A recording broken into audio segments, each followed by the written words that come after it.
Assalomu alaykum aziz yurtdoshlar. Bugun men juda muhim masalani tushuntirib beraman. Pensiya oshadimi? Gaz uchun yangi tariflar qanday hisoblanadi? Va nega ayrim xonadonlarda yangi hisob kitoblar avvalgidan boshqacha chiqishi mumkin? Bu ma'lumot har bir oilaga tegishli. Chunki gaz hamma ishlatadigan xizmat, pensiya esa millionlab fuqarolarning asosiy daromad manbai.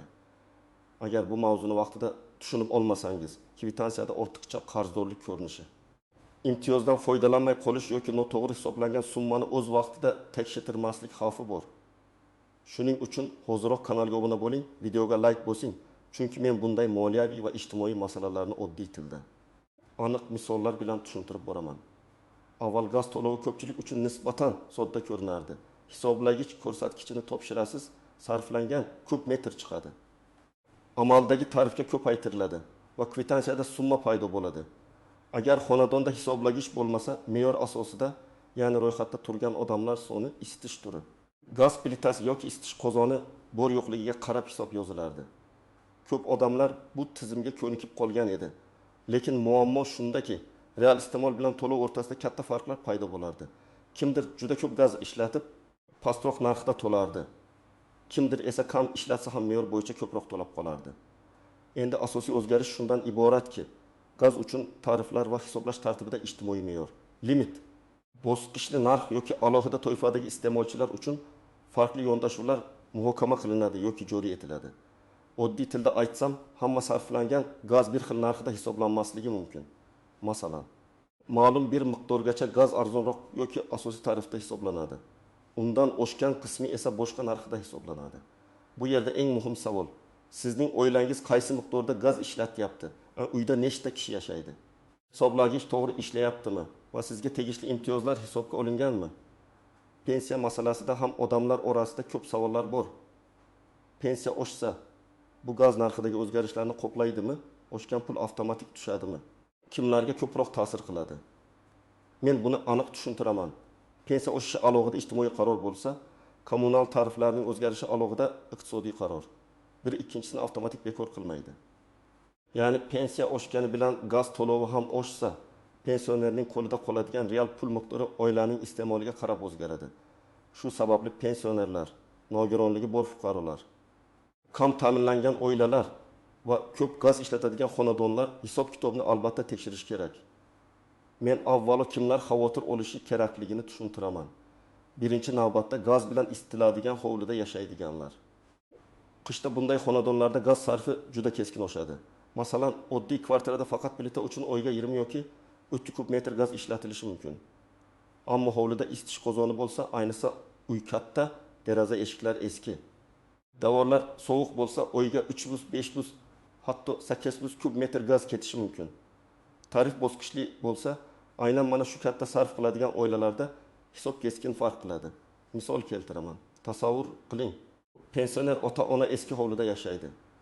Uy 20 kvadrat metr, isitish qozoni gazda ishlaydi. Qishda oyga 170 kub metr gaz sarflanadi.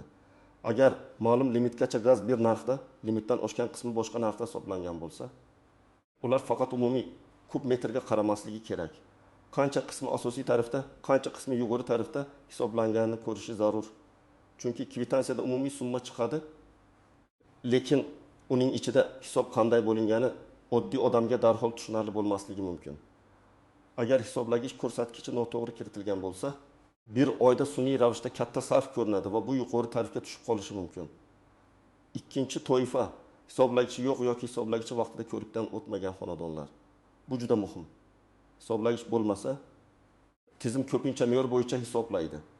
Me'yor esa har doim ham sizning real iste'molingizga mos kelmaydi. Masalan, ro'yxatda 5 kishi turadi, lekin amalda 2 kishi yashaydi.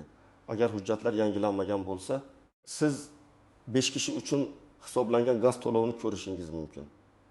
Yoki aksincha, uyda ko'proq odam yashaydi, lekin ro'yxatda kam odam bo'lsa, keyinchalik tekshiruvda qarzdorlik qayta hisoblash yoki jarima xavfi paydo bo'lishi mumkin. Men doim aytaman, kommunal xizmatlarda eng xavfli narsa bu hujjatdagi ma'lumot bilan real holatning mos kelmasligi. Uchinchi toifa imtiyozga ega bo'lishi mumkin bo'lgan fuqarolar. Bu yerda pensionerlar, ayrim nogironligi bor shaxslar, bo'g'uvchisini yo'qotgan oilalar, kam ta'minlanganlar, ijtimoiy himoya reyestrida turganlar yoki qonunchilikda belgilangan boshqa toifalar bo'lishi mumkin. Men bu yerda bitta narsani aniq aytaman. Imtiyoz bor deb o'ylashning o'zi yetarli emas. Imtiyoz tizimda ko'rinishi kerak. Agar ma'lumot bazaga kiritilmagan bo'lsa, siz oddiy iste'molchi sifatida hisoblanib ketishingiz mumkin. Keyin esa odam, men pensionerman. Nega menga yengillik chiqmadi deb hayron bo'ladi. Sababi ko'pincha pensiya guvohnomasi shaxsni tasdiqlovchi hujjat, kadastr ma'lumotlari yoki abonent raqami to'g'ri bog'lanmagan bo'ladi. Endi kimlar uncha xavotir olmasligi mumkin.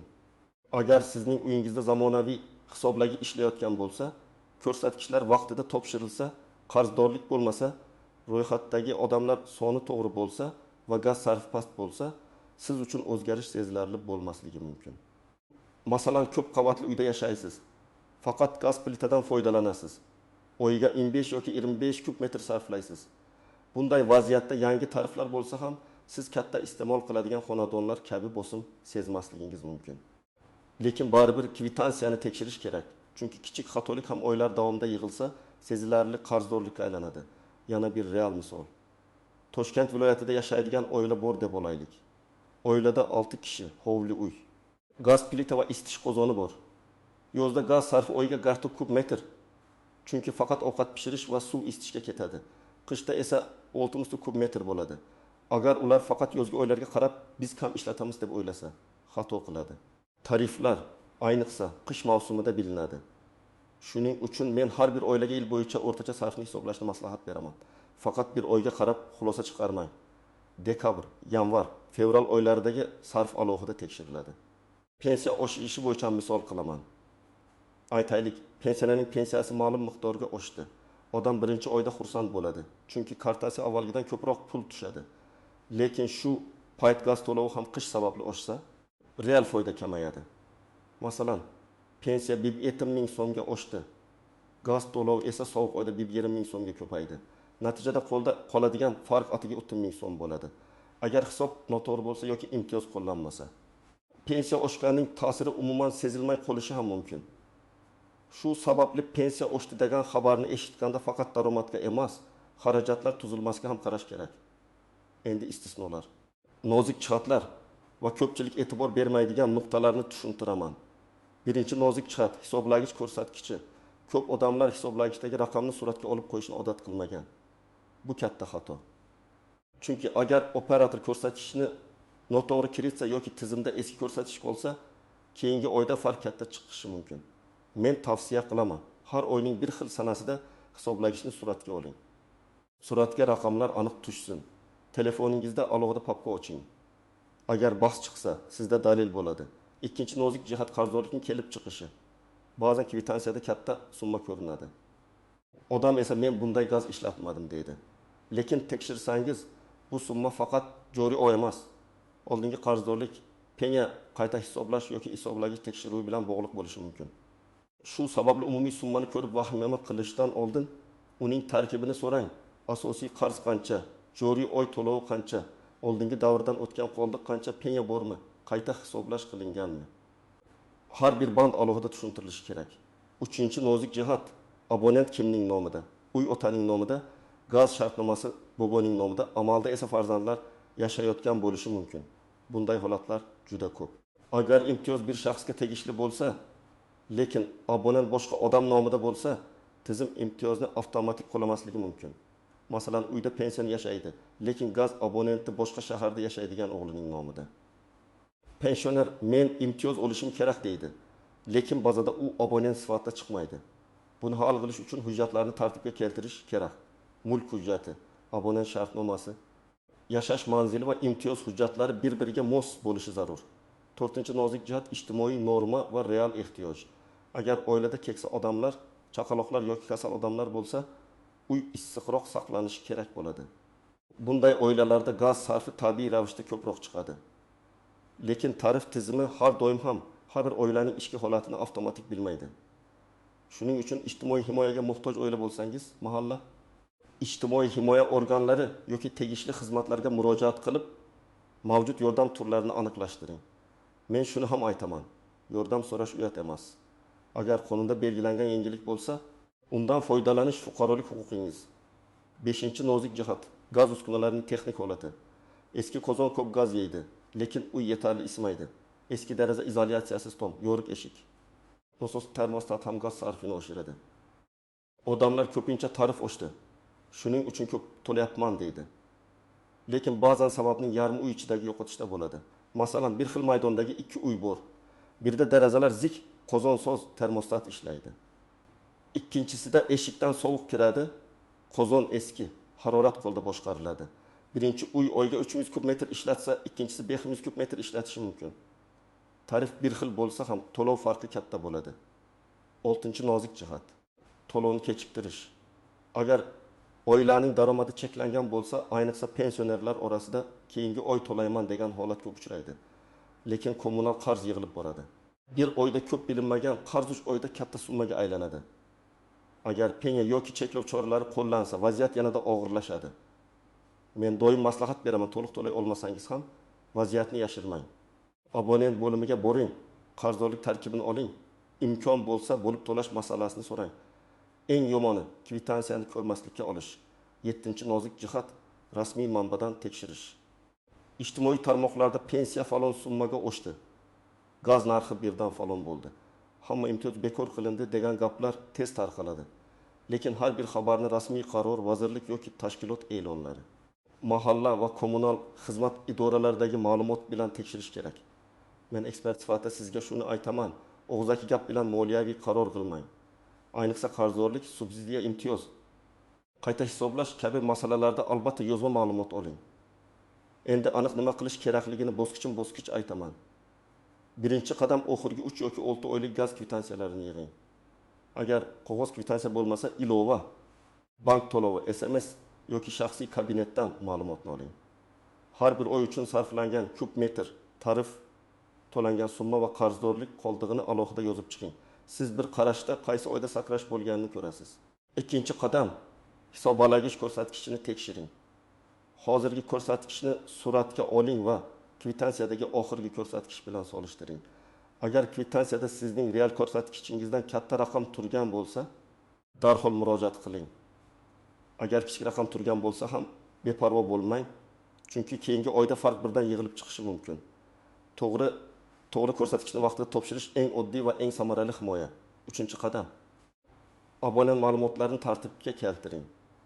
Pasport yoki ID karta, uy hujjati yoki kadastr ma'lumoti, gaz shartnomasi, abonent raqami, hisoblagich raqami, yashovchilar soni haqidagi ma'lumotlar bir-biriga mos bo'lishi kerak. Agar uyda pensioner yoki imtiyozli toifaga kiradigan shaxs yashasa, uning hujjatlari ham tayyor tursin. Pensiya guvohnomasi yoki pensiya olishini tasdiqlovchi ma'lumot, nogironlik hujjati bo'lsa, tegishli ma'lumotnoma. Kam ta'minlanganlik bo'yicha reyestrda turishi haqida ma'lumot. 4-qadam, agar hisob noto'g'ri deb o'ylasangiz, og'zaki tortishuv bilan cheklanib qolmang. Gaz ta'minoti korxonasiga yozma ariza bering. Arizada ism, familiyangiz, manzilingiz, abonent raqamingiz, telefon raqamingiz, muammo mazmuni va talabingiz aniq yozilsin. Masalan, mening xonadonim bo'yicha falon oy uchun hisoblangan gaz to'lovi va hisoblagich ko'rsatkichlari tekshirilsin. Hisob-kitob tafsiloti yozma ravishda berilsin. Xatolik aniqlansa, qayta hisoblash amalga oshirilsin. Arizaga kvitansiya nusxasi, hisoblagich surati va to'lov cheklarining nusxasini ilova qiling. 5-qadam. Imtiyoz yoki ijtimoiy yordam masalasini aniqlashtiring. Mahalla fuqarolar yig'ini, ijtimoiy himoya bo'limi yoki tegishli davlat xizmatlari orqali sizga qanday yordam turlari mavjudligini so'rang. Ayniqsa pensioner yolg'iz yashasa, oilada nogironligi bor shaxs bo'lsa, daromad past bo'lsa yoki qish mavsumida kommunal xarajatlar juda yuqori bo'lsa, buni hujjatlar bilan ko'rsatish kerak. Ko'p hollarda odamlar yordamga haqli bo'lib turib ham murojaat qilmagani uchun undan foydalana olmaydi. 6-qadam, uyda gaz sarfini kamaytiradigan oddiy choralarni ko'ring. Qozonni mutaxassisga tekshirtiring. Gaz sizib chiqish xavfini nazorat qiling. Termostat bo'lsa to'g'ri sozlang. Deraza va eshiklarni ziklang. Istilmaydigan xonalarni doimiy ochiq qoldirmang. Lekin xavfsizlikni hech qachon tejamkorlikka almashtirmang. Gaz uskunasini o'zboshimchalik bilan buzish, moslama qo'shish yoki hisoblagichga aralashish juda xavfli va qonuniy javobgarlikka olib keladi. Tejashning to'g'ri yo'li uskunani sozlash va yo'qotishni kamaytirishdir. 7-qadam.